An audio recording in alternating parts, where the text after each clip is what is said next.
Hey everybody, it's Chris from Freedom Feather Farms. Just wanted to check in with everybody and share one tip that I've recently learned this year in my brooder.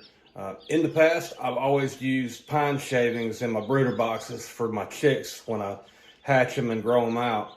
And if you've ever done that before, you know how much of a mess the pine shavings make. It gets all in their little waterers and gets in their feeders.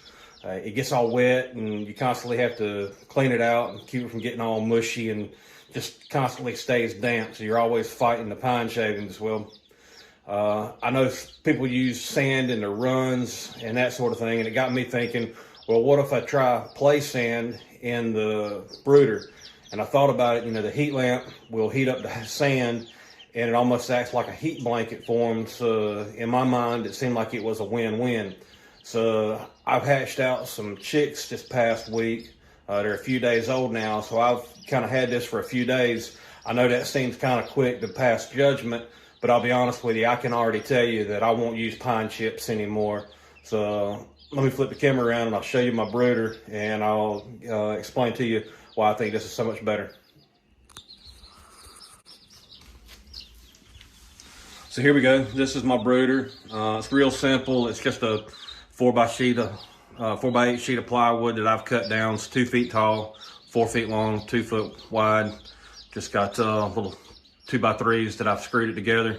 At the end of the year, I just pop the screws out and lays flat, and I stick it right up in the rafters of my barn. It just kind of lays there until next year.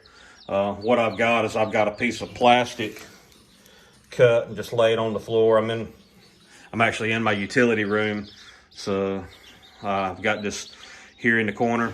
Got a little brooder lamp, and I tell you, this is the other thing. I really like these reptile elements. This is a 100-watt heater element. Puts off plenty of heat, but it doesn't put off light.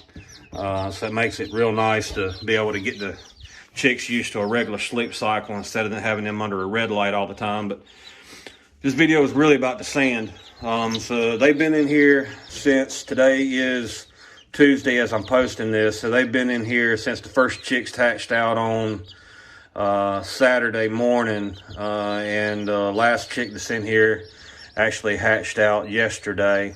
I think this little guy right here was the last one to hatch out. So these chicks are 2 to 3 days old now, I guess. So they've been in here for a few days, and they make a little mess with their feed, which is going to be normal. And that's no big deal. Of course, you can see some remnants of the pine shavings. I started to put pine shavings in here. I've got a bucket right here, just run-of-the-mill Tractor Supply pine shavings that I started using. And then I decided I was going to switch over and use the sand. So I scooped everything out and poured the sand in. And this is nice. The water gets a little bit of sand in it, but that's no big deal.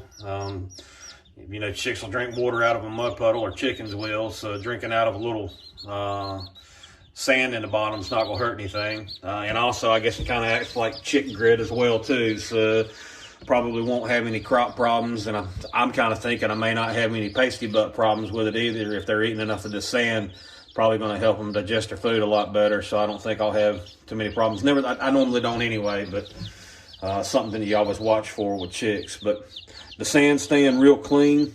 I can already tell if I need to, I could probably just take my broom and just kind of sweep it down to one side and scoop it up with the dustpan or whatever. But it dries real quick. You can even see, like, right here's a little bit of, well, I missed it. Right here's a little bit of, feces, and it just kind of clumps right up. It's kind of like a cat's litter pan. So it works out real nice. I could literally probably take a little strainer of some sort. I'd probably go to the dollar store and get like a little fine wire strainer or something, and I could probably just come right in here and strain this out. So this is pretty nice. My next thought is to how it keeps down with the dust. I've had chicks in here sometimes. I swore I wouldn't do that again, but I've had chicks in here for as long as 5 or 6 weeks, and it just makes everything dusty with the pine shavings, with all the dander and everything. So I'm kind of curious if maybe this will keep the dust down. Won't be as bad. I don't plan on keeping them in here this long. Right now it's February 25th, so hopefully we're in North Carolina, so hopefully in a few weeks they'll be warm enough to where I can put them outside with a moderate heat lamp and won't have to see any more freezing temperatures and have to worry about them getting too cold. But it's just my first impression on the sand. I think it's going to be pretty neat. We'll keep going at it and see how it goes. But so far, with what I've seen, I don't think I've got any reason to even consider going back to pine shavings. But thought I'd throw that out here. I'm freaking these birds out enough to where I'm going to kind of step back away and let them get back underneath the heat lamp. They're cowered over there in the corner just trying to get away from me. But while I'm here, these are black copper marns and olive eggers. See if I can grab one of these little guys. So that's a full-blooded, full-bred black copper marn. Gonna be a nice chick. Hopefully that still early tail, but with the hair growing up right around the comb, I'm gonna say it looks like a hen. So hopefully we'll have a few hens here. There's, I think, 1, 2, 3, 4 full-blooded marns, and I've got a buff Brahma rooster. That's a story for another day. But I think a couple of these marns, hens, maybe crossed with a buff Brahma. But anyway, that's all I wanted to talk about was the sand in the brooder box. Let me hear what your feedback is. I've tried it. I liked it. It'd be what I'd recommend to anybody else that was considering it. So y'all have a good evening. Talk to you later. Bye.